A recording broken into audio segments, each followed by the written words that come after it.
Makna dibalik klaim protestantisme di aneka komentar di video saya yang berkata, kami menyembah Tuhan Yesus.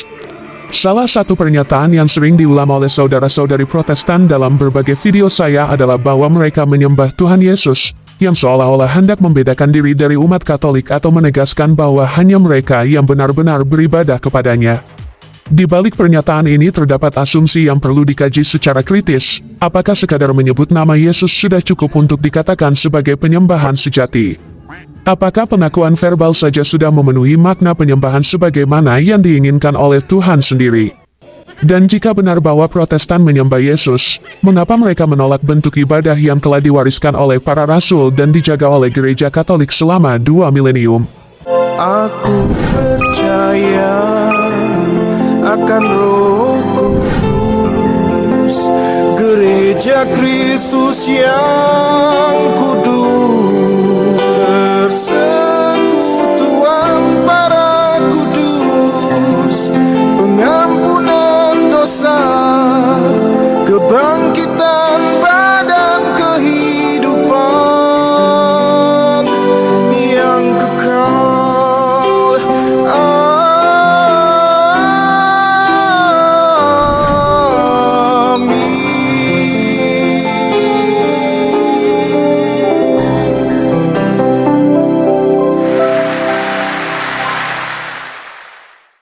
Sejak zaman Perjanjian Lama, penyembahan kepada Allah tidak pernah hanya berupa pernyataan lisan atau pengakuan batin semata, melainkan selalu diwujudkan dalam ritus yang nyata dan konkret. Allah sendiri menetapkan tata cara ibadah bagi umat Israel, menetapkan imam-imam Lewi, kurban persembahan, dan ritus-ritus dalam kemah suci dan kemudian di bait Allah. Ketika Yesus datang ke dunia, Ia tidak menghapus pola dasar penyembahan ini, tetapi menyempurnakannya dalam dirinya sendiri sebagai anak domba Allah yang dikurbankan untuk keselamatan dunia. Sebab anak manusia juga datang bukan untuk dilayani, melainkan untuk melayani dan untuk memberikan nyawanya menjadi tebusan bagi banyak orang. Markus 10 ayat 45. Namun, bagaimana penyembahan kepadanya harus dilakukan? Apakah cukup hanya dengan menyebut namanya dan mengakui Dia sebagai Tuhan? Yesus sendiri mengecam mereka yang hanya beribadah dengan bibir tetapi tidak dengan hati dan tindakan yang benar. Bangsa ini memuliakan aku dengan bibirnya, padahal hatinya jauh daripadaku. Percuma mereka beribadah kepadaku, sedangkan ajaran yang mereka ajarkan ialah perintah manusia. Matius 15 ayat 8-9. Jika demikian, penyembahan yang benar tidak bisa direduksi hanya menjadi seruan atau nyanyian pujian, ia harus berakar pada tata cara ibadah yang ditetapkan oleh Tuhan sendiri. Ketika Yesus menetapkan Ekaristi pada malam perjamuan terakhir di Kamis Putih sebelum korban salibnya pada Jumat Agung, Ia tidak hanya meminta para murid untuk mengingatnya secara simbolis, tetapi memerintahkan mereka untuk melaksanakan tindakan konkret yang akan terus diwariskan dari generasi ke generasi. Lakukanlah ini sebagai peringatan akan aku, Lukas 22 ayat 19. Gereja perdana memahami ini bukan sebagai sekadar kenanan intelektual, tetapi sebagai perintah liturgis yang harus dihayati dalam perayaan sakramental. Paulus menegaskan hal ini kepada jemaat Korintus, bukankah cawan pengucapan syukur yang atasnya kita ucapkan syukur, adalah persekutuan dengan darah Kristus? Bukankah roti yang kita pecah-pecahkan, adalah persekutuan dengan tubuh Kristus? 1 Korintus 10 ayat 16. Jika Protestan mengklaim bahwa mereka menyembah Tuhan Yesus tetapi menolak Ekaristi sebagai pusat ibadah, bagaimana penyembahan mereka dapat dikatakan utuh? Jika mereka menolak kurban suci yang telah diteguhkan oleh Kristus sendiri, bukankah mereka justru memosongkan makna penyembahan? Sebab setiap imam ditetapkan untuk mempersembahkan persembahan dan korban, karena itu perlu juga ia mempunyai sesuatu untuk dipersembahkan. Ibrani 8 ayat 3. Gereja Katolik memahami bahwa misa kudus bukan sekadar perayaan manusia, tetapi peristiwa ilahi di mana kurban Kristus yang satu dan sama dihadirkan kembali secara sakramental bagi dunia. Lebih dari itu, gereja selalu membedakan antara penyembahan sejati atau latria, yang hanya boleh diberikan kepada Allah, dan penghormatan atau dulia kepada para kudus serta penghormatan tertinggi, hyperdulia kepada Maria sebagai Bunda Allah. Protestan sering salah memahami hal ini dan menuduh bahwa Katolik tidak menyembah Tuhan Yesus karena adanya penghormatan kepada Maria dan para kudus. Namun, apakah penghormatan kepada mereka berarti penyembahan? Tidak lebih dari seorang anak yang menghormati ibunya atau seorang murid yang menghormati gurunya. Jika Maria sendiri berkata, Sesungguhnya, mulai dari sekarang segala keturunan akan menyebut aku berbahagia. Lukas 1 ayat 48, maka penghormatan kepada Bunda Maria bukanlah pengalihan penyembahan dari Allah, tetapi justru bentuk penghormatan kepada rencana keselamatannya. Penyembahan yang sejati kepada Tuhan Yesus bukan hanya soal pengakuan lisan atau doa-doa pribadi, tetapi juga harus mencakup ketaatan pada tata cara ibadah yang telah ditetapkan olehnya sendiri. Sebagaimana umat Israel tidak bisa mengklaim diri menyembah Allah tetapi mengabaikan perintahnya dalam hukum Taurat, demikian pula orang-orang yang mengaku menyembah Yesus tetapi menolak Ekaristi, menolak gerejanya, dan menolak tradisi yang diwariskan para rasul, sebenarnya sedang memosongkan makna penyembahan itu sendiri. Setelah menerima Yesus dalam Ekaristi, umat Katolik tidak hanya diam dalam kesalehan pribadi, tetapi diutus untuk membawa Kristus ke tengah dunia. Setiap misa berakhir dengan berkat pemutusan, pergilah, kamu diutus. Penyembahan sejati tidak berhenti dalam liturgi, tetapi harus diwujudkan dalam hidup yang bersaksi tentang kasih Kristus di tengah dunia. Sebab sebagaimana dikatakan oleh Yakobus, iman tanpa perbuatan adalah mati, Yakobus 2 ayat 26. Maka jika ada yang bertanya, apakah Katolik menyembah Tuhan Yesus? Jawabannya bukan hanya ya, tetapi Katolik menyembah Yesus dengan cara yang paling penuh, karena hanya di dalam gerejanya terdapat kepenuhan iman, sakramen, dan ibadah yang benar sebagaimana dikehendaki oleh Tuhan sendiri. Tanpa Ekaristi, Anda hanya menjadi penyembah-penyembah palsu dalam kekristenan. Sebab penyembahan Anda bukan berakar pada Alkitab dan tradisi suci tetapi berakar pada kreativitas dan inovasi pribadi yang egosentris dan bukan kristosentris, apalagi teosentris. Mari memahami makna sakramen Ekaristi yang kita rayakan setiap hari Minggu dan hari lainnya sepanjang tahun liturgi Gereja Katolik. Sakramen Ekaristi adalah salah satu dari 7 sakramen dalam Gereja Katolik yang memiliki kedudukan istimewa karena dianggap sebagai sumber dan puncak seluruh hidup Kristen, seperti ditegaskan dalam dokumen Konsili Vatikan II, Lumen Gentium 11. Dalam Ekaristi, umat Katolik percaya bahwa roti dan anggur yang dikonsekrasi oleh imam benar-benar menjadi tubuh dan darah Kristus melalui tindakan Allah, meskipun tetap memiliki rupa roti dan anggur. Proses ini disebut transubstansiasi. Pertama, pengertian sakramen Ekaristi. Ekaristi berasal dari kata Yunani Ekaristia, yang berarti ucapan syukur. Dalam konteks Gereja Katolik, Ekaristi adalah 1. Peringatan akan misteri Paskah Kristus.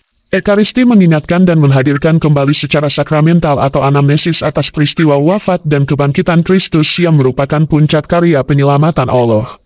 2. Perjamuan kudus. Dalam Ekaristi, umat Katolik makan tubuh dan minum darah Kristus yang dihadirkan melalui roti dan anggur yang dikonsekrasi. 3. Kurban. Ekaristi adalah kurban Kristus yang dihadirkan kembali tanpa pengulanan dalam liturgi, yang merangkum seluruh kurban perjanjian lama dan mencapai puncaknya dalam Kristus, Anak Domba Allah. 4. Kehadiran nyata Kristus. Melalui doktrin transubstansiasi, Gereja mengajarkan bahwa substansi roti dan anggur berubah menjadi tubuh dan darah Kristus, meskipun bentuk lahiriahnya tetap sama. Kedua, dasar Alkitabiah. 1. Perjanjian Lama sebagai pratanda Ekaristi. Ekaristi telah dinubuatkan melalui berbagai peristiwa dan simbol dalam Perjanjian Lama. Mana di padang gurun dalam Keluaran 16 ayat 4-35. Roti yang turun dari surga untuk bangsa Israel ini menjadi gambaran Kristus. Roti hidup dalam Yohanes 6 ayat 48-51. Perjamuan Paskah dalam Keluaran 12 ayat 1-28. Anak domba yang disembelih dalam perjamuan Paskah menjadi lambang Kristus sebagai Anak Domba Allah dalam Yohanes 1 ayat 29 yang menghapus dosa dunia. Korban Melkisedek dalam Kejadian 14 ayat 18-20. Melkisedek, imam Allah yang mempersembahkan roti dan anggur, merupakan gambaran Kristus sebagai imam agung yang mempersembahkan tubuh dan darahnya sendiri dalam rupa roti dan anggur.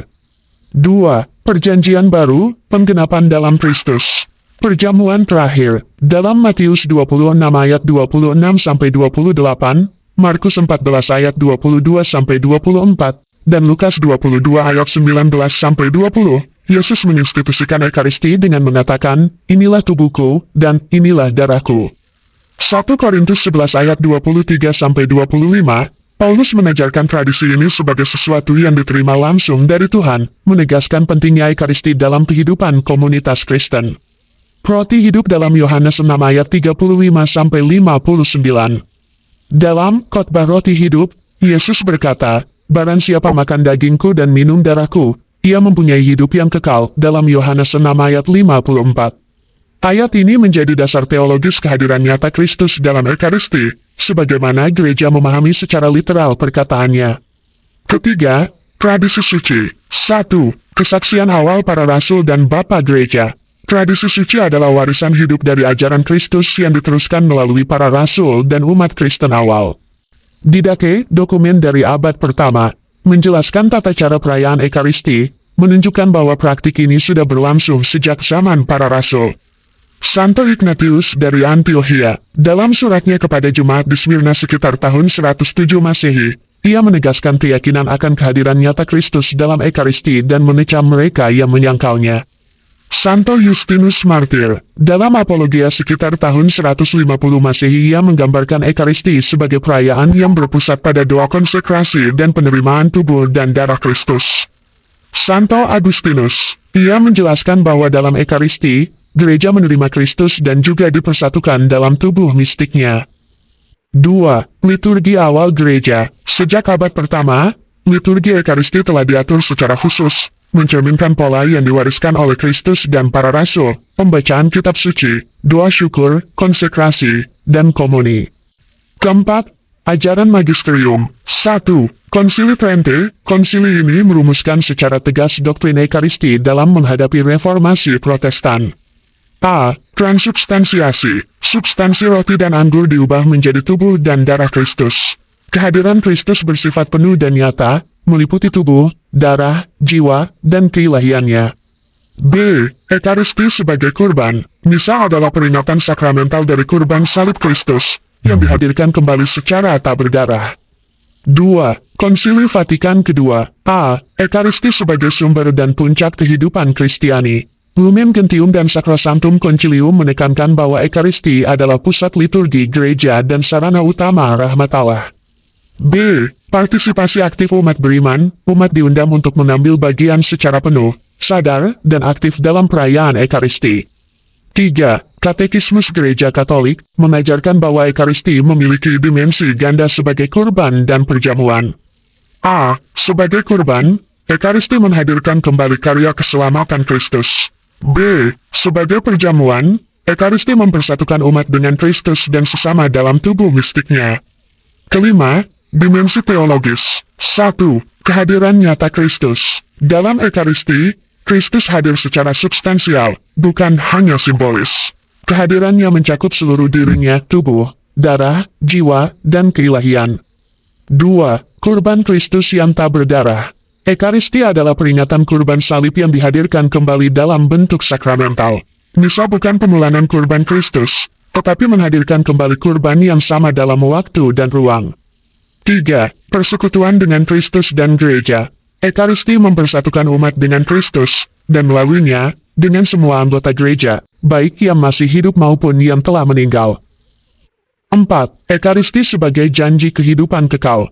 Dalam Yohanes 6 ayat 54, Yesus menjanjikan kehidupan kekal kepada mereka yang makan tubuhnya dan minum darahnya. Keenam, peran Ekaristi dalam hidup umat Katolik. 1. Santapan rohani. Ekaristi memberikan kekuatan untuk menghadapi cobaan hidup dan mendukung pertumbuhan dalam kekudusan. 2. Sumber rahmat. Sakramen ini mengampuni dosa ringan dan memperbaharui hidup spiritual. 3. Puncak doa liturgi. Misa kudus adalah bentuk doa tertinggi dalam gereja Katolik. 4. Tanda persatuan. Dengan menerima Ekaristi, umat menunjukkan kesatuan dengan gereja dan iman Katolik. Dengan demikian, Ekaristi adalah cinta Allah yang menjelma, misteri yang melampaui kata, dan pertemuan surgawi yang nyata. Di altar kudus, langit dan bumi berpadu, di dalam roti dan anggur, Kristus hadir sepenuhnya, tubuh, darah, jiwa, dan keilahiannya. Di sana, cintanya yang tak berkesudahan mengalir seperti sungai rahmat, menjamah hati yang haus akan damai sejati. Setiap perayaan Ekaristi adalah undangan ilahi, sebuah panggilan untuk masuk ke dalam keheningan yang suci, di mana dosa dihapuskan, jiwa diperbarui, dan iman diperteguh. Dalam santapan surgawi ini, kita tidak hanya diberi makan, tetapi dipersatukan dengan Sang Roti Hidup, yang memberi kita kekuatan untuk mengasihi, melayani, dan hidup dalam pengharapan. Datanglah dengan hati yang terbuka, dengan jiwa yang merindukan Tuhan, dan dengan kerendahan diri seorang anak yang membutuhkan kasih Bapa. Dalam Ekaristi, kita tidak hanya mengenang Kristus yang telah wafat, tetapi merayakan Kristus yang hidup di tengah kita, menyertai kita dalam ziarah menuju rumah abadi. Biarlah setiap langkah kita menuju altar menjadi ziarah cinta. Biarlah setiap doa kita di hadapan sakramen Maha Kudus menjadi nyanyian syukur. Dan biarlah setiap Ekaristi yang kita rayakan mengobarkan dalam hati kita semangat untuk menjadi saksi cinta Allah di dunia. Karena dalam Ekaristi, kita dipersatukan dengan Allah. Salve! Aku percaya akan Roh Kudus, Gereja Kristus yang kudus.